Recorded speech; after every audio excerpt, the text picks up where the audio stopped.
Assalamualaikum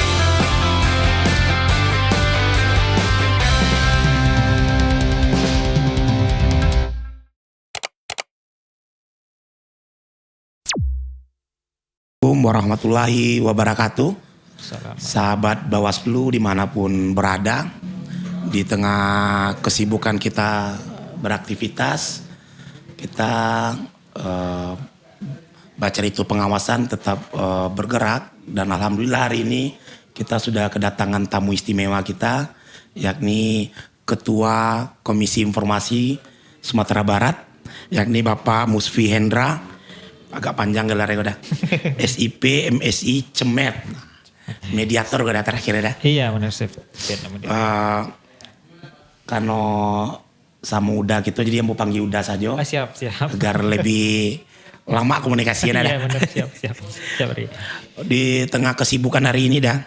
Ya. Alhamdulillah Bawaslu tetap melakukan banyak inovasi. Alhamdulillah ya. Salah satunya di Bawaslu Padang Pariaman ini namanya Bacar Itu Pengawasan dah. Oke. Di podcast ini kita berharap informasi-informasi apa saja yang ada di Bawaslu dapat terinformasikan dengan baik kepada masyarakat kita melalui YouTube Bawaslu ini dah. Sebelum kita bicara tentang keterbukaan informasi ini dah, izinkan kita minta udah memperkenalkan diri dulu. Oh gitu ya. Boleh dah. Iya makasih Haris. Saya senang akhirnya bisa duduk di sini ya di tempat podcast teman-teman. Saya sudah lama melihat ruangan ini di berbagai sosial media ya. Sudah pernah sih, saya pernah mampir sini atau visitasi tahun lalu ya, tapi belum sempat kita podcast, dan alhamdulillah ini mungkin menjadi hari terbaik lu memberikan pengajaran dan nilai-nilai kepada mahasiswa. Tapi akhirnya sampai pada pilihan sepertinya saya juga mesti terlibat langsung di dalam sistem itu. Gitu ya. Dalam sistem.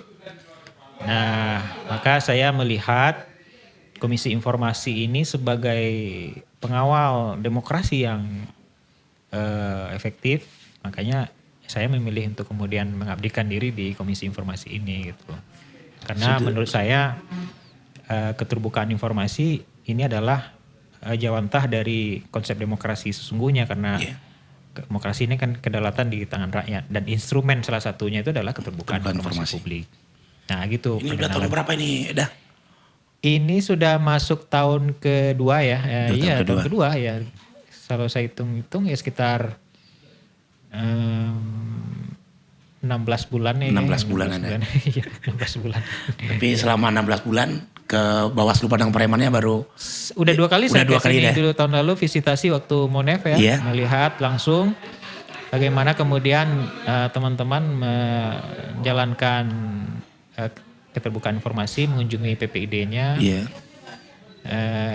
Ya saya berpendapat bahwa apa yang dilakukan oleh teman-teman di Bawaslu Padang Pariaman dalam konteks implementasi keterbukaan informasi sudah ya ideal ya, karena memang termasuk juga dalam penilaian kami di Monef itu Bawaslu Padang Pariaman ini masuk 3 besar kan dalam hal itu. Ya, mungkin barangkali semangat ini satu mesti dipertahankan dengan baik oleh teman-teman. Kemudian hari ini saya juga mengusung ke teman-teman PPI Badan Publik yang sudah informatif ini untuk membuka ruang kolaborasi dengan badan publik lain ya.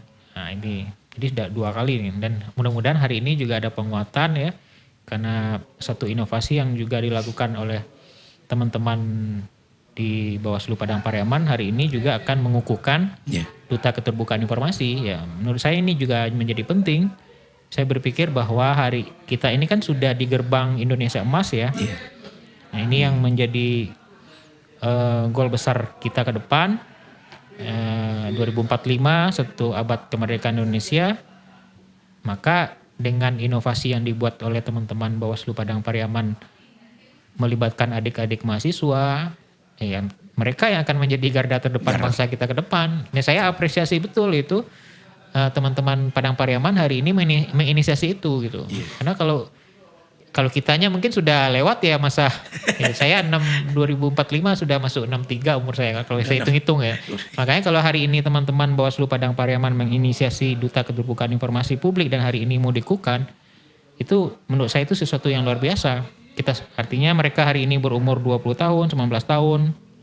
Kemudian sudah kita untuk Indonesia Emas 45 ini. Iya, untuk menghadapi Indonesia Emas ini mereka sudah kita tanamkan satu pemahaman tentang pentingnya keterbukaan informasi. Itu menurut saya itu luar biasa ke depan. Jadi izin dah. Ini kita bertanya sama Uda, kira-kira sepenting apa suatu lembaga kemudian memiliki keterbukaan informasi publik ini dah?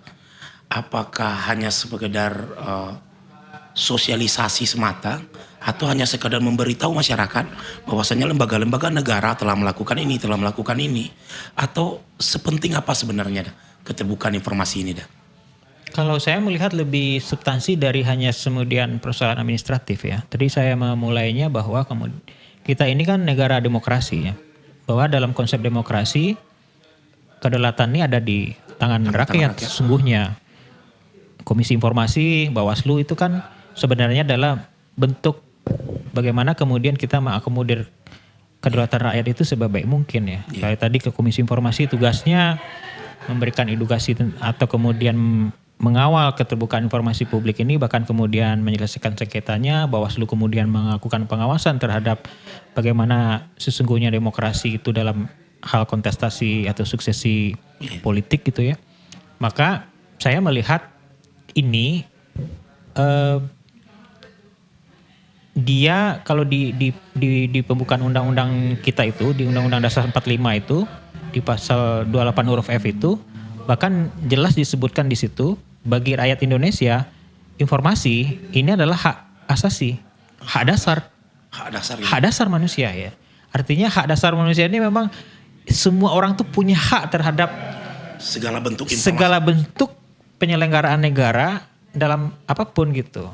Orang berhak untuk mengetahui apa yang sedang kita kerjakan sebagai badan publik ini, apa yang sedang ditugaskan, dimandatkan oleh rakyat ke kita pada hari ini gitu kan. Rakyat itu berhak untuk mengetahui itu seterang-terangnya, sejelas-jelasnya. Ya, termasuk juga soal anggaran, soal kebijakan, ya banyaklah. Nah, jadi menurut saya PPID ini penting tugasnya itu bukan hanya sekedar memenuhi syarat undang-undang, orang mengajukan permohonan diversi, mengisi kemudian memberikan itu. Ada hal yang lebih dalam daripada itu, bahwa ini adalah jawantah dari instrumen kedaulatan berada di tangan rakyat itu dalam konteks keterbukaan informasi gitu.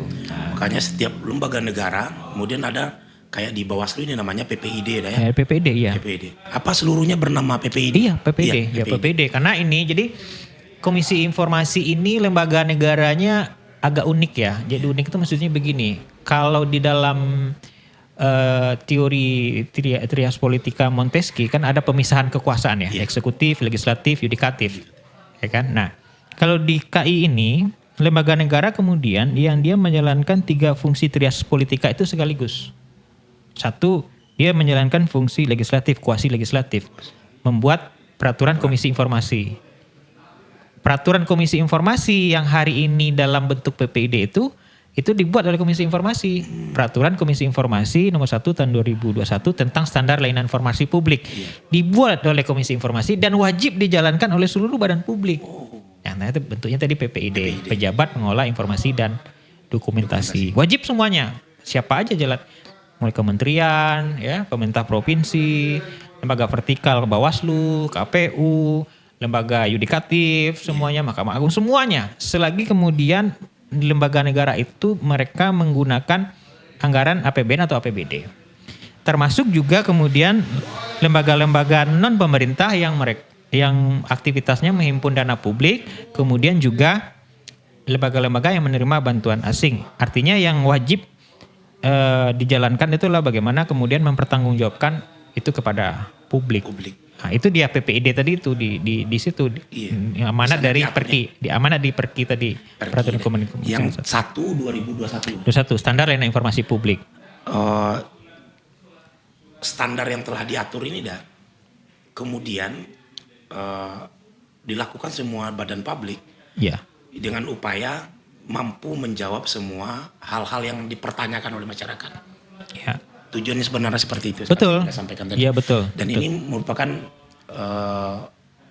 tantangan kita sebenarnya di Bawaslu melihat apakah informasi yang Bawaslu yang sebelumnya bekerja hanya pada pemilu dan pilkada, kemudian di akhir tahapan, kemudian mampu menjelaskan kepada masyarakat sampai di mana saja Bawaslu ini bekerja. Kemudian PPID-nya Bawaslu memberi ruang kepada masyarakat untuk dapat mempertanyakan apa saja yang dilakukan, bagaimana anggaran dan yang lain-lain. Kira-kira apa inovasi yang mesti dilakukan oleh Bawaslu sehingga pertanyaan-pertanyaan ini tidak hanya menjadi harusnya masyarakat hanya sekedar datang atau hanya menerima melalui corong-corong informasi Bawaslu. Kemudian apa yang mesti dilakukan masyarakat lainnya ada sehingga informasi ini berimbang dia ada.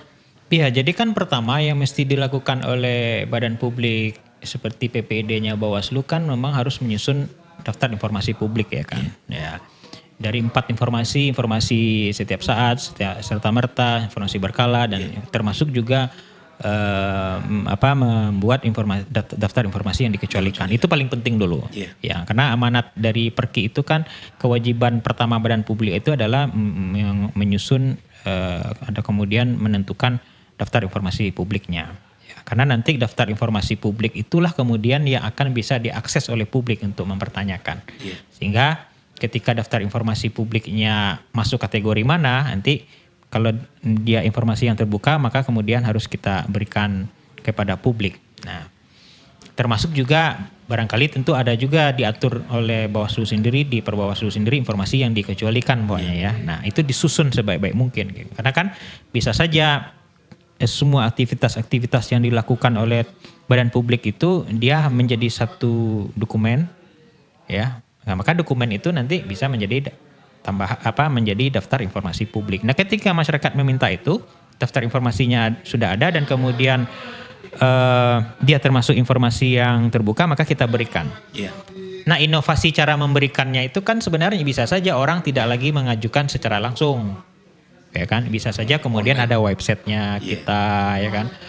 Nah, mungkin orang tetap di website itu dibuat orang yang mengajukan permohonan informasi mungkin bisa ngisi form juga di sana ya, dia ngisi form biar harus jelas ya siapa yang memohon informasi itu. Kalau dia personal orang kayak mahasiswa umpamanya kan mahasiswa dia melakukan penelitian terkait hasil pemilu tahun 2024 pengawasan yang dilakukan Bawaslu Padang Pariaman umpamanya kan ada datanya, maka ketika mahasiswa mengajukan permohonan informasi maka dia melengkapi dengan identitasnya. Kemudian harus dijelaskan maksud dan tujuan dan kegunaannya apa. Karena nanti bisa juga loh orang mengajukan permohonan informasi itu informasi bisa disalahgunakan kan harus jelas dulu. Informasinya diberikan oleh umpamanya Bawaslu tapi kemudian disalahgunakan. Nah, kan nggak boleh juga. Harus dipastikan bahwa informasi yang diminta itu adalah informasi permohonannya itu jelas. Nah, inovasinya mungkin barangkali itu ya. Mungkin ada hal yang menarik di umpamanya satu case terjadi di Padang Pariaman dalam pilkada contohnya kan.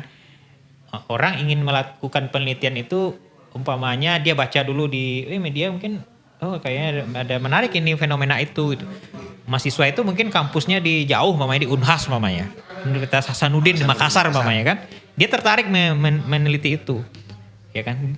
Kalau efektif pelayanan publik kita kalau dia datang ke sini kan lumayan juga kan. Biayanya besar, waktu dan segala macam. Nah, barangkali mungkin kita bisa menyediakan kanal-kanal permintaan informasinya seperti online tadi ya. Sehingga dalam hal pelayanan informasi kita tidak menjadi halangan bagi masyarakat mengakses daftar informasi publik yang sudah kita buat tadi itu.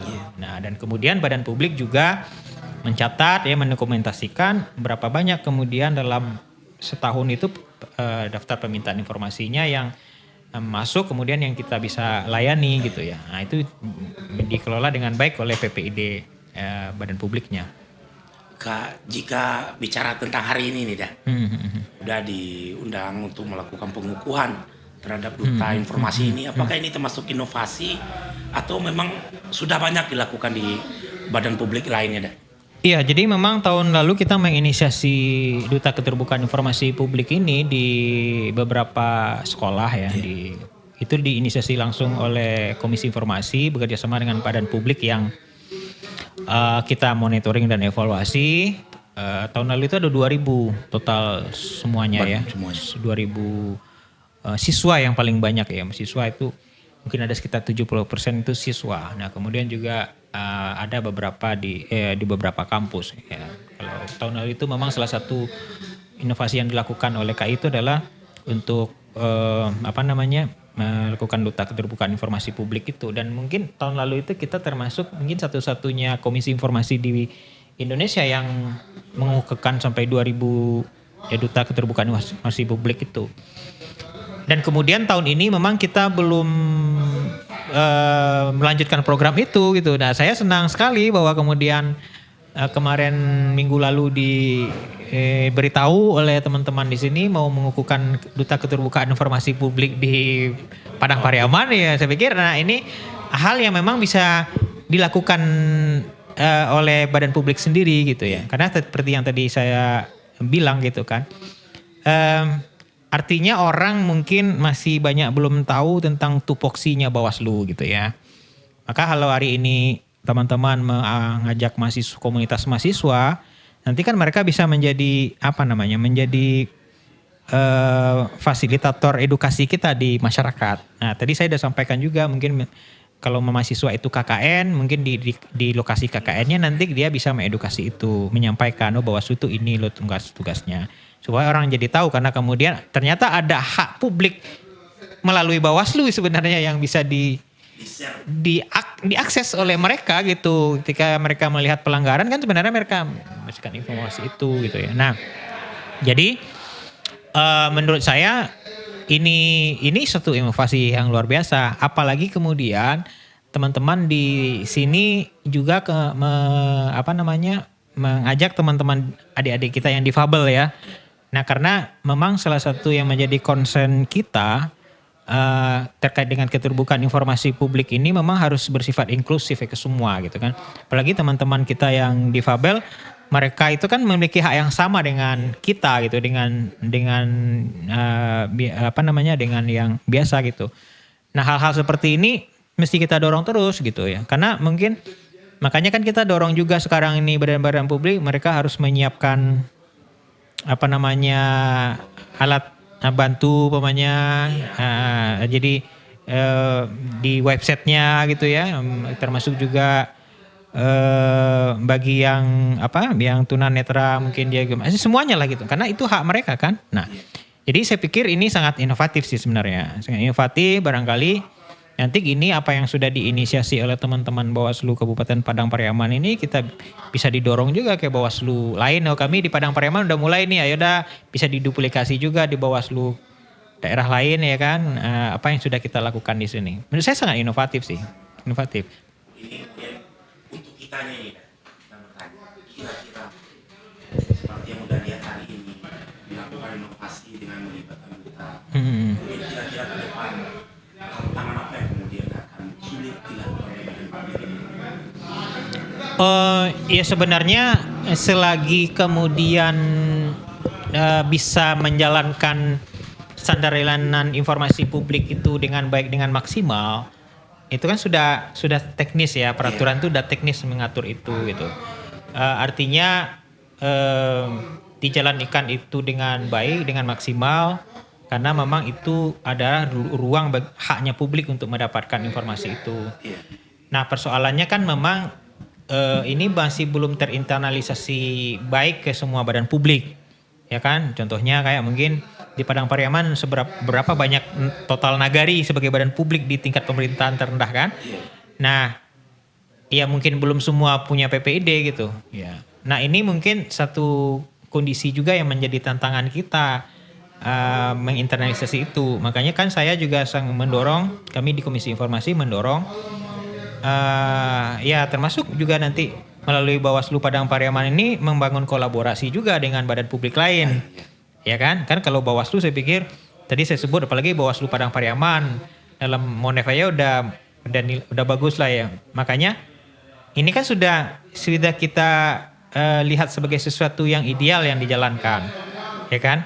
Ya orang ngajukan permohonan informasi ditanggapi, orang kan sudah dilakukan, difasilitasi oleh teman-teman gitu ya.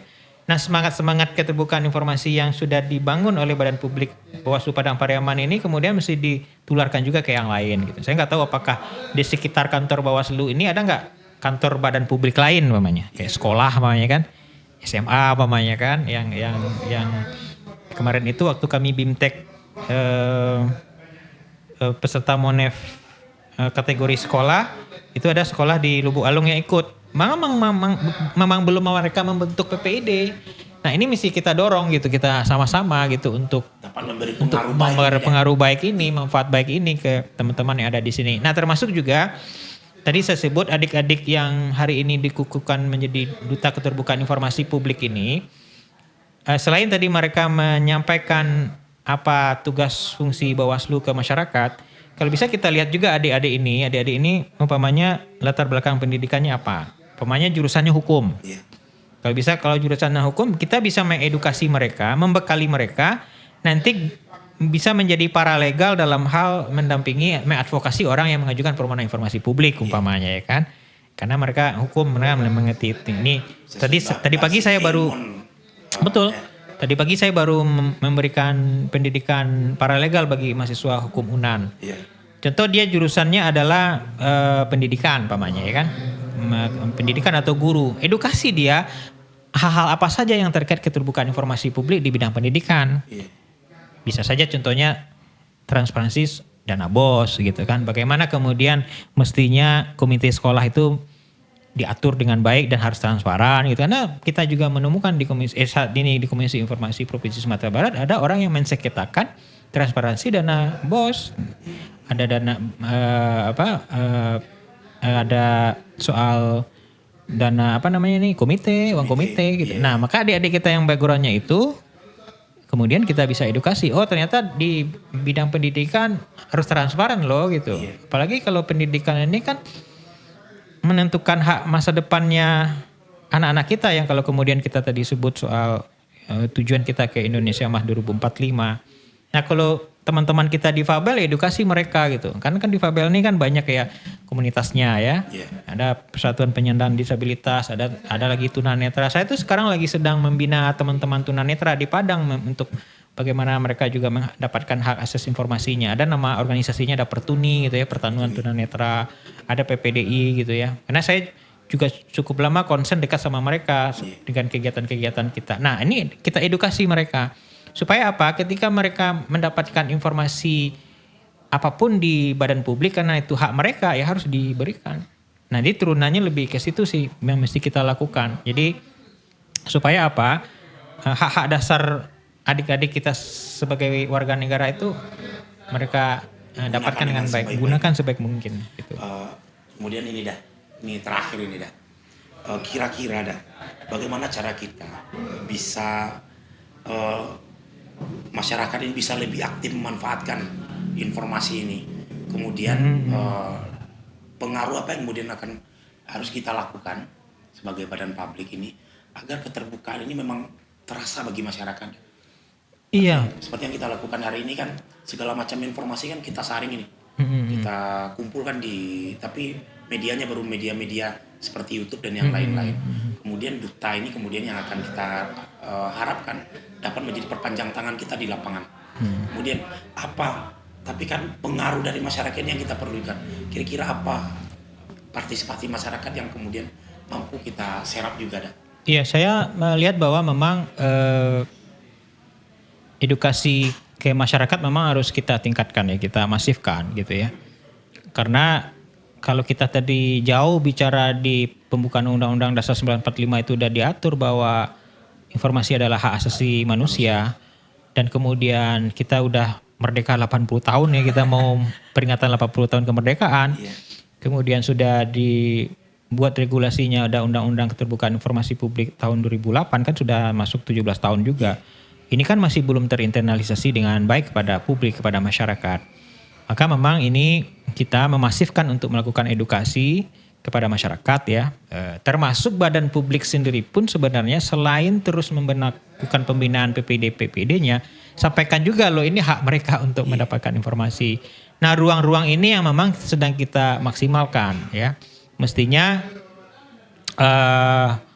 ini bisa berjalan dengan maksimal kepada masyarakat. Karena kalau hak asasi setiap orang itu kan setiap orang ya. Iya. Kalau kita punya warga negara 280 juta orang gitu kan, maka ada 280 juta orang punya hak informasi. Informasi itu ya. Nah, ini memang harus kita terus tingkatkan. Kami sebenarnya juga merasakan tantangan terbesar kita di Komisi Informasi ini adalah selain menyelesaikan sengketa informasi, bagaimana kemudian menyadarkan kepada masyarakat bahwa masyarakat ini punya hak akses informasi gitu ya. Nah, jadi itu memang yang kita lakukan. Maka kita sekarang ini banyak kerjasama dengan kampus ya, dengan media ya, supaya dimasifkan terus ya. Maka termasuk juga dengan badan publik, ayo dong edukasi juga masyarakatnya. Ini PPID ini ada sebenarnya untuk apa gitu, maka orang bisa mendapatkan informasi itu. Nah itu yang memang sedang kita maksimalkan, kita lakukan kepada publik, kepada masyarakat gitu. Nah itu menurut saya yang pernah kita lakukan sekarang ini. Oh, baik dah, terima kasih atas begitu banyak informasinya kemudian dapat kita serap, dan kemudian kita berharap melalui corong medianya Bawaslu ini kita melihat bahwasannya begitu banyak ruang-ruang pasca reformasi yang kemudian masyarakat, yang haknya masyarakat ini dah. Betul.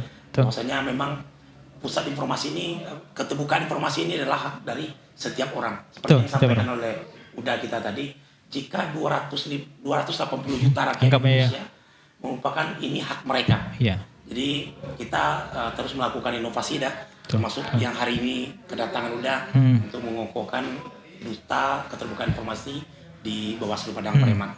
Terima kasih dah atas waktunya. Sama-sama Ria. Sukses terus ya Bawaslu Padang Pariaman. Amin. Bisa jadi contoh buat badan publik lain di sini. Amin, siap dah. Baik, sahabat Bawaslu dimanapun berada, hari ini begitu banyak ilmu yang saya dapat dari Uda kita, Ketua Komisi Informasi Sumatera Barat, yang telah hadir dan meluangkan waktunya untuk dapat berbicara. Semoga informasi-informasi ini dapat menjadi pembelajaran bagi kita semua. Saya selaku pembawa acara mengucapkan terima kasih. Assalamualaikum warahmatullahi wabarakatuh. Salam warahmatullahi wabarakatuh.